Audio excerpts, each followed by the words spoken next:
Waa kuma Nurmagomedov ninka Muslimka ah ee garaacay Justin Bieber 27 ciyaarood isku xigxigtana ka badiyay dhowr qof oo kala duwan. Maxay tahay sababta guushiisa taariikhiga ah kadib ku dhalisay inuu ciyaaraha ka fariisto? Asal ahaan wadankee ayuu ka soo jeedaa Khabib Nurmagomedov? Intaanan gudaha u galin muuqaalkani waxaan ka codsanaynaa in aad like garayso, siina share garayso si uu u gaaro saaxiibo badan oo sidaada oo kale u wanaagsan. Khabib Nurmagomedov ayaa sii adkaystay rikoorkiisa ciyaaraha feerka fudud ee ka dhacay Abu Dhabi, laakiin ciyaarta kadib ayuu ku dhawaaqay inuu ka fariisto ciyaaraha UFC. Khabib oo u dhashay dalka Ruushka waxa uu garaacay Justin inta lagu guda jiray wareegii labaad ee ciyaarta. Labada lugood ayuu luqunta ugu qabtay, taas oo sababtay jabka Justin, iyadoo keentay in uu gacanta kor u taago Justin isna dhiibo. Guushan waxay ahayd Khabib mid muhiim u ah, waxaana laga badin 27 ciyaarood, wuxuuna sidoo kale ku guuleystay 155 koob oo ah feerka fudud. Khabib Nurmagomedov wuxuu sheegay in guushani uu aabihii ku maamusay oo tababaro u ahaa. Cabdimanaam ayaa geeriyooday bishii Luulyo ama Julaayo kadib markii uu ku dhacay fayraska corona. Kadib markii ay ciyaarta dhamaatay waxa uu kooxdiisa ka codsaday in ay ka bixiyaan galofiska gacmaha kahor inta uusan ku dhawaaqin ka fariisiga ciyaaraha. Marnaba ma dhacayso in aan halkan imaado ayuu yiri. Aabahey oo aanan ila socon, waa markii ugu horeysay geerida aabaheyga kadib oo aan halkan imaado oo aan la dagaalamo Justin. Kahor inta aanan go'aanka gaarin, hooyaday ayaan 3 maalin kala hadlayay. Hooyaday ma doonaynin in aan dagaalamo ama dagaalkani ka qayb qaato aabe oo aanan ila socon, laakiin waxaan u ballan qaaday in uu noqon doono dagaalkii ugu dambeeyay oo aan ciyaaro. Marka waa in aan ballantaa oofiyaa. Laakiin sidee buu ku gaaray in uu ka mid noqdo dadka ugu magac dheer feerka ciyaaraha muddadii ugu dheerayd oo aan laga badin?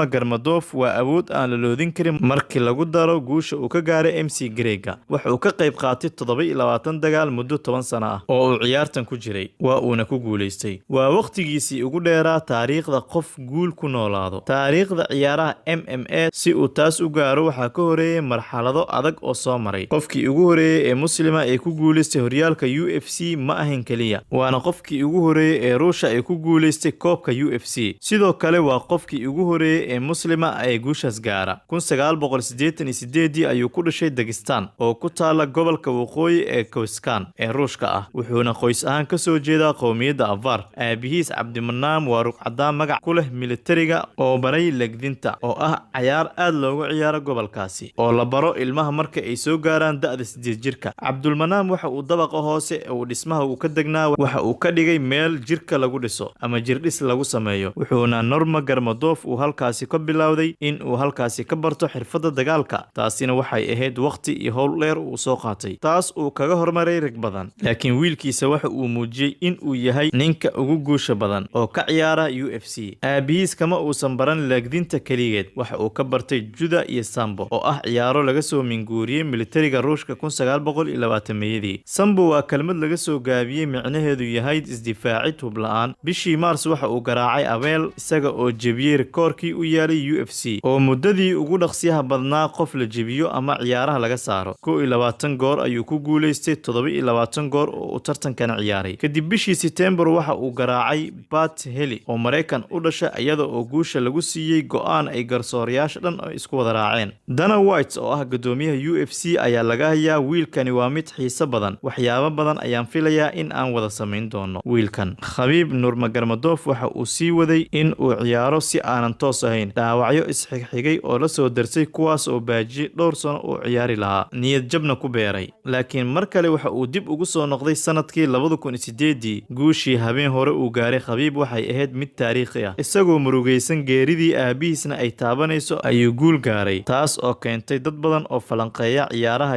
UFC ay aad u daraaseeyaan, aadna u hadalhayaan guushii uu gaaray Khabib. Ugu dambeyn Khabib oo ilmeynaya ayaa yiri, qof alla la jiro lagama adkaan karo, alle ayaa weyn oo mahadda iska leh. Mar wax laga weydiiyay sababta uu ugu fariisanayo ciyaaraha ayaa wuxuu yiri, aabba waa uu dhintay, hooyo waa kaligeed, waqtigeeda inta ka dhiman ayaan rabaa in aan la qaato.